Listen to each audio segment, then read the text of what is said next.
only had a 1% chance of conceiving naturally, so we had to do IVF in order to conceive a child, and we had to do ICSI, intracellular sperm injection. So without that assistive technology, we wouldn't have been able to conceive at all. I mean, we were considering all the options. Yeah, it made a big difference, and now we've got him here. I'm Alyssa.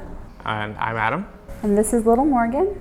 He's doing great. He's sleeping through the night a lot of the time, and only 2 months old. He's very sweet, very happy. Healthy. So I actually had a coworker that I worked with directly used FST and Dr. Chilvers, and she was able to conceive. So she actually recommended this practice to me, along with Adam's urologist. So we actually had a professional and another patient referral. I can't remember what the national rates are called, but like it's rate per success per egg retrieval, and FST was the highest in DFW, and that was another determining factor in our coming to this clinic. Besides the doctor recommendation, the patient referral, it was the just the hard data as well. Basically, our conversations were really all I knew about IVF and ICSI, and I kind of did some Googling, but then the process was really explained to me by Dr. Chilvers at our first consult after the diagnostics, like what all we would need to do and everything we would need to be successful. Yeah, we learned quite a lot. That's actually one of the other amazing parts of the process is just all the science and the detail that goes into it of the process, all the specialists here, and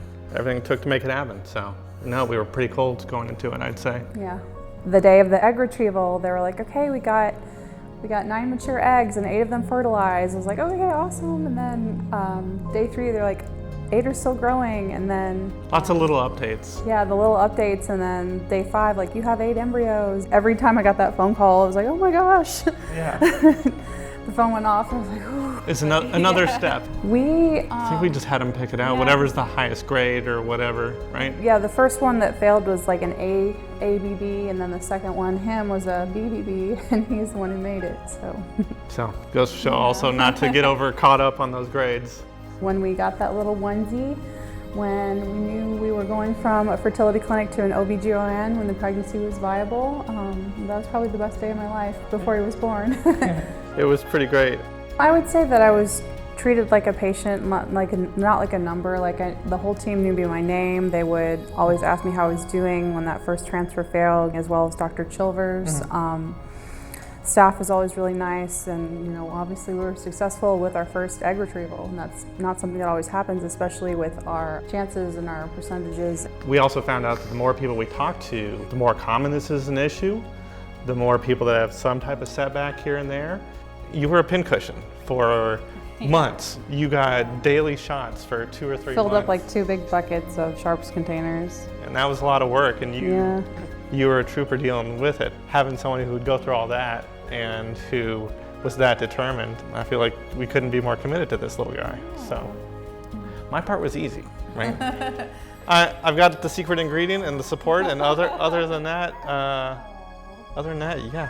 Something that was really helpful for you was a Facebook group about women going through IVF. Yeah, there's some women in like my Facebook groups that have gone through like 6 retrievals to get 1 embryo.